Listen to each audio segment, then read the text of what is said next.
let's play with the quick select tool some more, but this time we're going to do a real challenge and we're going to try to select this dog. So come into this shaggy dog spud file in your practice picks for students folder, and I'm going to double click that and bring that into Photoshop. Okay, so you see this is a soft edged subject, and boy is it ever. See all that wispy fur?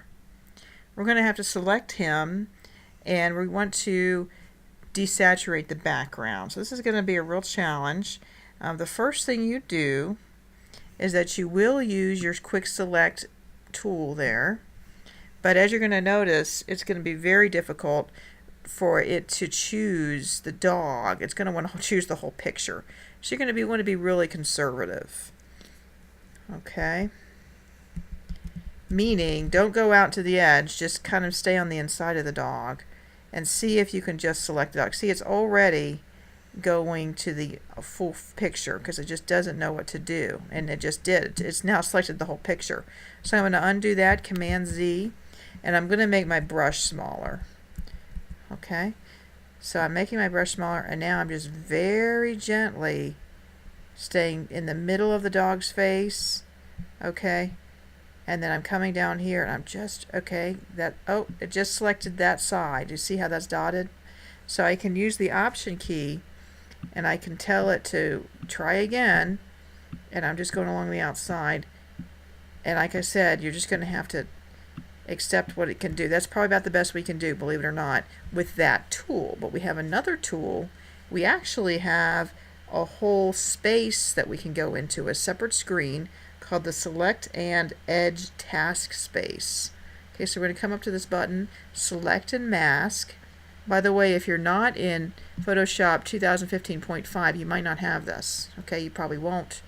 So you need to either update your Photoshop or check on your computer. They might have both the old one and the new one, and you might have accidentally gone into the old one, because for students' computers, we try to retain the old version just in case you can't open files, older things you've worked on. I'm going to select the selected mask. Okay, and you see, wow, that is not good. It did not get the whole dog. But before we look at that, let's take a look at these view modes. Okay, this is the onion skin mode, and you probably have a checkerboard here, the canvas checkerboard, the transparency. I do not. I took that off of my preferences, which I don't have access to at the moment because I'm in this screen, the select and mask screen. Okay, marching ants. By the way, you can also cycle through these with the letter F.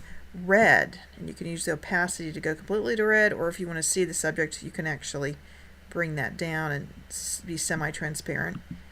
Okay, on black, again, it allows you to play with the opacity. On white, here's the mask, the black-white version of the mask. And then here is on layers. So if you were to look down into other layers, which we don't have other layers underneath, you'd be able to see them. Okay, so let's bring this back, and I'm going to just do the overlay here. Okay, so see if you're able to use the quick select tool, which is this one, to grab a little bit more of the dog within this mode.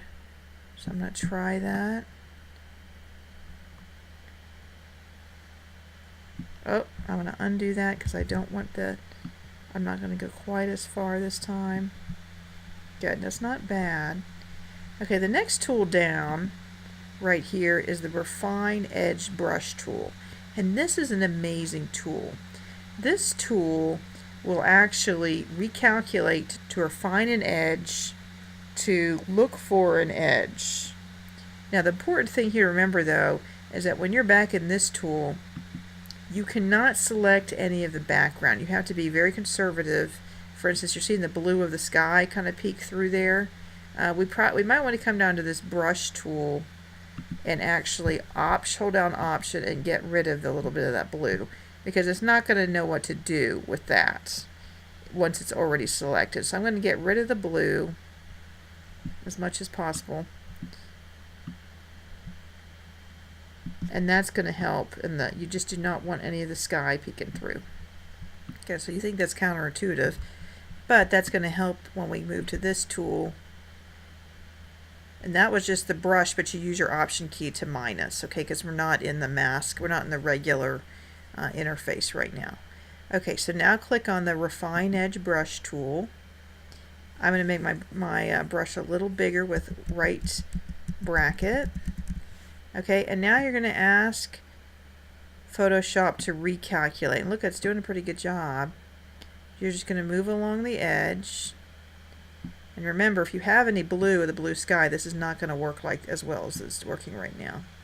It's trying to recalculate to see what it is you want it to include. And you see it's doing a very good job. Because this is a soft edge subject, you want to use this tool to refine that edge. It's doing a pretty good job. Now you see some blue down there. Let's see what it's going to do on this in the shoulder of the dog here. Okay, it actually got rid of that. That's good. But normally it would really not know what to do with that. Okay, so it's bringing back some of these wisps of fur here. Okay, now it's bringing back some of the blue, which we don't want. That's more of a white, so I'll leave that. Okay, and now here we're back over to the ear. You see, I'm going kind of gently. What's going to happen is you might get frustrated if you go too fast, because it will start to get confused and it will actually start to erase the progress you made. So you want to be very deliberate, and each time it's stopping, it's recalculating, and it's adding some of that wispiness back to the dog there. Okay, this is looking really good. There's still some wispiness out here. Try to grab that. So let it work. It's not able to grab that for some reason. You see it's still pink. So right now, that's going to disappear. So we might not be able to grab that, all of it. But it's still doing an amazing job. Okay, so if we were to take this down completely, okay, you see in here, that's some transparent areas that we want that to be full, because we know the ear is solid there. So we're going to come down to the brush, and we're going to actually brush over that. Okay, you see how that's bringing that in. Now I did bring in some blue right there, so you may want to option brush that, okay, to get rid of the blue, and then you may want to go back to the Refine Edge tool just over that area. Okay, once again it made that transparent, so I'm going to just very careful to avoid the very close edge when I come around there. Okay, any other transparent areas that we know are solid, you want to come in with the brush and make sure to make those solid. Okay, the brush is adding to the selection. Okay, that looks pretty good. Looks pretty good.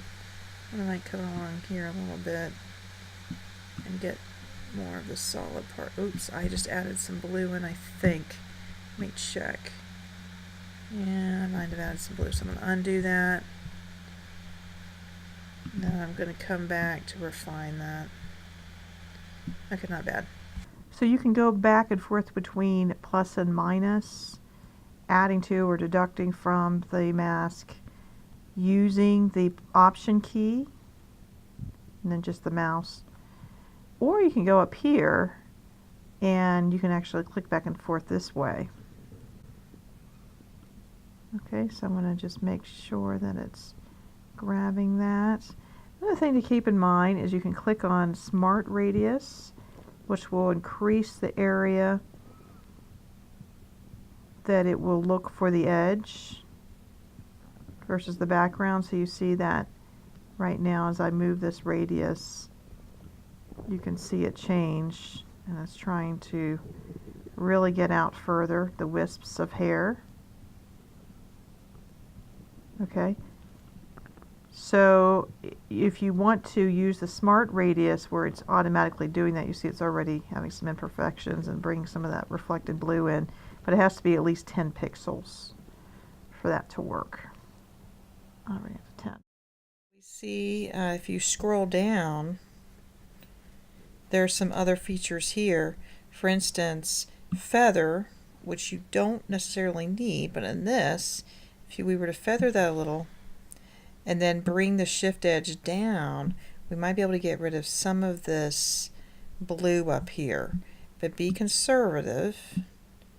This will actually bring the edge to the inside a little bit of your subject, but you will lose some of the wispiness. Okay, but let's go and do a little bit of that. And then if you scroll down, you can use this bar here. You see the output settings. We actually want to inverse this because we want to desaturate the background, remember. So go ahead and click on invert. Click on invert, and now it's grabbing the backgrounds. And I know you see these wispy furs here. Don't worry about that because we're not going to be able to get it perfect. On this particular image, this is like really very hard to select the wisps of this dog's fur. Now let's choose our output settings, and we're going to choose a selection. Okay, and you see there are other selections there, but other options, but we're going to choose selection. I'm going to click OK. Now you can see it's grabbed the background of the dog, and we're selecting that currently. You can go down to adjustment layers to grab hue saturation, but another thing you could do is come up here to this tab. This might be collapsed already. I don't know. If not, that's all right. But you can go to this adjustments tab, and all of these are the different adjustment layers you can create. We're going to do hue saturation, and we're going to desaturate. Now you probably notice that we are seeing some of that blue halo effect, so you might want to bring back some of the saturation just so that it's not quite so obvious. All right. Another thing you might want to do is command click on that mask and then select the dog by inversing that and creating a hue saturation adjustment layer as well for the dog and bringing up the saturation a little bit to make him pop a little bit. Can bring up the hue, make him green or something. Right. And then, for an extra challenge, see if you can create an adjustment layer just with his eye. You can use the magnetic tool there. Magnetic lasso. Okay. Let's actually choose brightness and contrast for that. Okay, and if you bring up the brightness, we'll be able to get some color into that eye. Okay, I would not worry about contrast so much. Bring up that brightness, and that's much better. Okay, remember you can use the brush tool B to paint with black to remove some of that mask.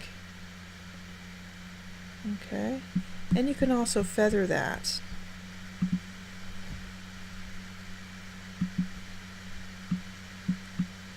So it's not so obvious. But yeah, I think that helps. That definitely brings up the eye a little bit. I might feather it a little more. Alright.